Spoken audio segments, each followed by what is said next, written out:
So hello my friends, this video is about being in the world but not of it.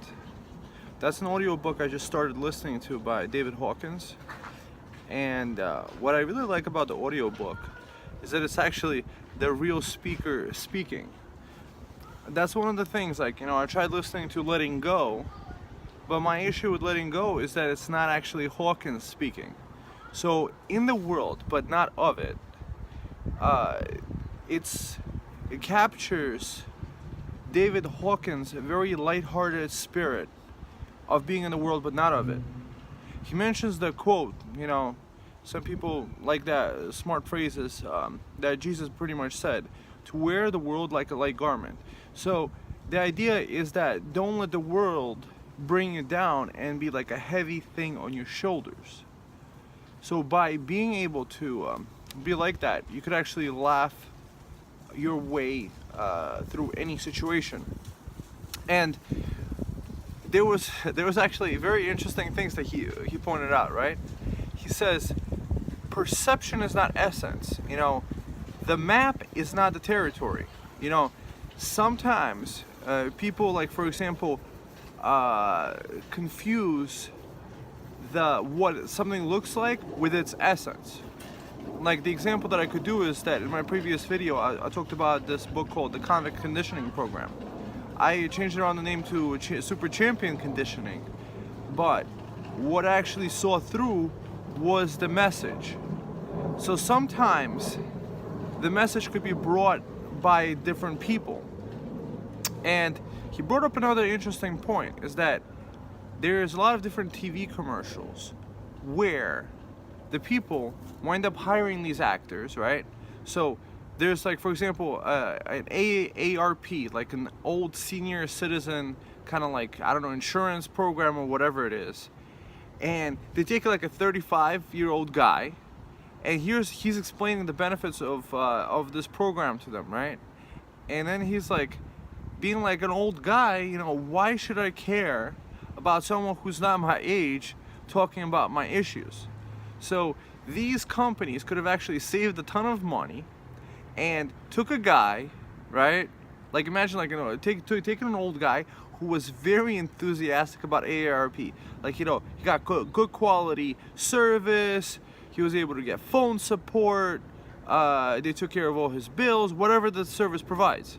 Just imagine that, like how much savings in advertising it could be by actually, getting to the point, getting a real guy on stage, instead of like on all these commercials. Oftentimes they hire an actor. Yeah, he looks good, he smells good, but people actually perceive the essence rather than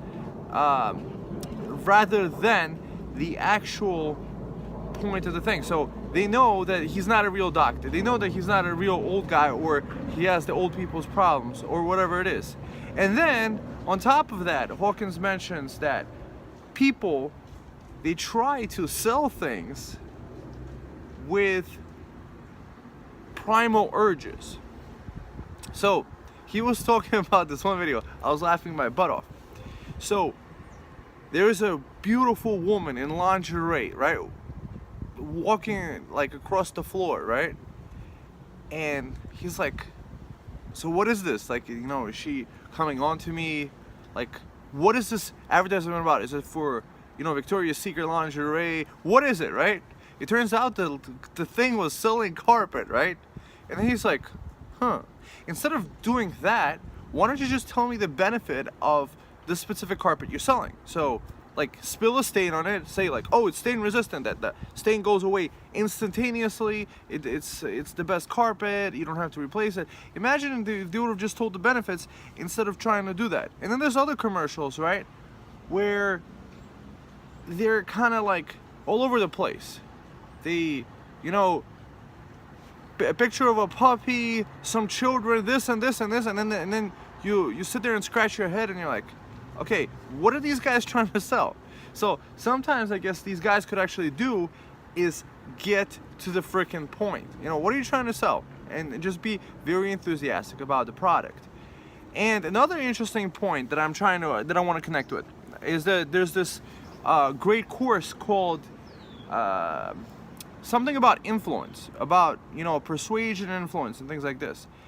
And he cited a study where they had people say the false information if the first 1, 2, or 3 people before them said the false information in the first place. They wound up agreeing with it because they wanted to be part of the group, even though the group could have been completely wrong. And these guys actually had their, you know, the people planted in there saying the false answer, and people actually agreed with the falsehood.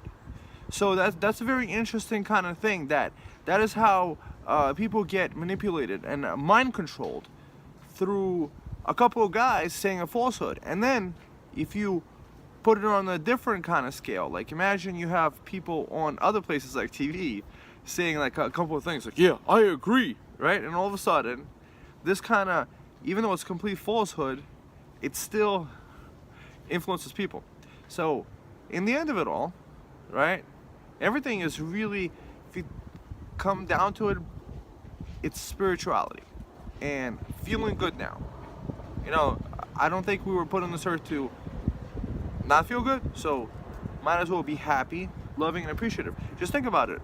Like when you're smiling, can you be like, I'm so angry, right? You can't. It's kind of tough.